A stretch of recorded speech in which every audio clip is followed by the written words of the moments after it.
Estrada. Kanina ho, nung nagsasalita, Senadora Miriam Defensor Santiago, nakalagay po ang inyong kamay sa inyong text.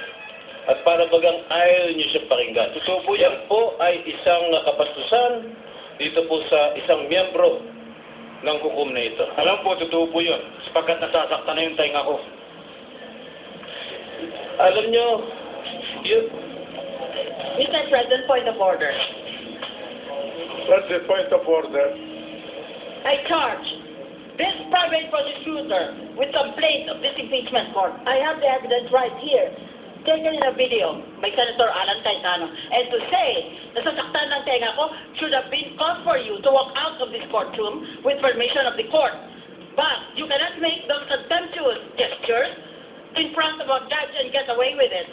Kasi salungat sa gusto mo, kaya ayaw mo pakinggan. Kung ayaw mo pakinggan, di umalis ka sa korte. Aalis na nga po sana ako kaya lang... Granted, if that is in the form of a motion, go ahead. Opo. Nangaamon ka. Aalis na po ako. Dito po nakaupo eh. Gaganyan ka sa akin. May I suggest that... And it's on video. Kung nakasakit mo po yung isang actuasyon ko po, I really did it purposely.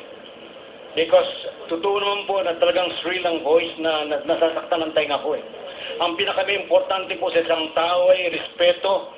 Ang nagdidemand, kung nagdidemand ka ng respeto, dapat respetuhin mo din itong mga Mr. bukatang President. ito.